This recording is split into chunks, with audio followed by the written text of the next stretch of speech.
Hello. Welcome again as we look at another piece of archaeology or history that supports the historical reliability of the Bible. Is the Bible historically reliable? The Bible tells about a lot of different people and events. Did the people actually exist? Did the events actually happen? Let's look at one of these. In the Old Testament, we read of a dramatic event when the armies of the Assyrian Empire approached the gate of Jerusalem. A representative of the Assyrian Emperor, Sennacherib, brings a message to King Esakaya of Judah. The Assyrians had already conquered all cities and kingdoms in their path. The northern kingdom of Israel was no longer even in existence at this time. The Assyrian forces had conquered it along with everything else. The boundaries of the Assyrian Empire would stretch from at or near the Black Sea and the Caspian Sea in the north, to the Persian Gulf in the east, to the island of Cyprus in the Mediterranean in the west. They would soon conquer even mighty Egypt, and they would continue into the heart of the African continent in the south. They were the mightiest fighting force that the world had ever known. But the Bible claims that they did not conquer Jerusalem. It claims that King Hezekiah asked the prophet Isaiah for advice. Isaiah's advice was this: "Therefore thus says the Lord concerning the king of Assyria, he shall not come into this city, or shoot an arrow there, or come before it with a shield, or cast up a siege mound against it. By the way that he came, by the same he shall return, and he shall not come into the city, says the Lord. For I will defend this city to save it, for my own sake, and for the sake of my servant David." Hezekiah prayed to God, and we read in the Bible that the angel of the Lord killed 185,000 Assyrians, and the Assyrian army withdrew to their own land. Are we to believe that even if a man by the name of Hezekiah existed, that the city of Jerusalem would be the lone surviving dot in the expansive map of the Assyrian Empire? And if so, why Jerusalem? Cities and kingdoms of equal or greater status and earthly power had fallen like dominoes, or would soon do so. The Elamite city of Susa, the Mesopotamian city of Ur, the island of Cyprus, Damascus, the capital city of Syria, Sidon, Tyre, the Edomite kingdom, Samaria, the capital city of the northern kingdom of Israel, all fell easily to the advancing Assyrian army. Powerful Egyptian cities like Memphis and Thebes would fare no better. How could the little city of Jerusalem withstand the might of the Assyrian forces?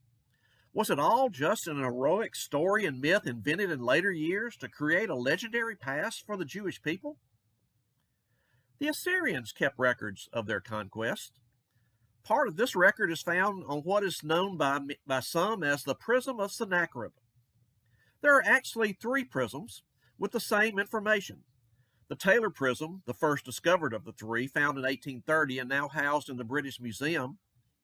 The Oriental Institute Prism, housed in the Oriental Institute of Chicago. And the Jerusalem Prism, which is in the Israel Museum in Jerusalem. It was typical of ancient rulers to make such over-the-top, vain, bragging statements that we don't hear their like today, even from the most outrageous politicians of our time. For example, in an Assyrian document from a couple of hundred years earlier in the 9th century BC, known as the Standard Inscription of Ashurnasirpal, we read this about the Assyrian Emperor Ashurnasirpal. "Ashurnasirpal, priest of Ashur, favorite of Enlil and Ninurta, beloved of Anu and Dagon, the weapon of the great gods, the mighty king, king of the world, king of Assyria, the valiant man who acts with the support of Ashur, his lord, and has no equal among the princes of the 4 quarters of the world, the wonderful shepherd who is not afraid of battle, the great flood which none can oppose, the king who makes those who are not subject to him submissive, who has subjugated all mankind, the mighty warrior who treads on the necks of his enemies, tramples down all foes, and shatters the forces of the proud, the king who acts with the support of the great gods, and whose hand has conquered all lands, who has subjugated all the mountains, and received their tribute, taking hostages and establishing his power over all countries." In Sennacherib's prism, Sennacherib brags in the same manner about himself. Sennacherib, the great king, the mighty king, king of the world, king of Assyria, king of the 4 quarters, the wise shepherd, favorite of the great gods, guardian of right, lover of justice, who lends support, who comes to the aid of the destitute, who performs pious acts, perfect hero, mighty man, first among all princes, the powerful one who consumes the insubmissive, who strikes the wicked with a thunderbolt.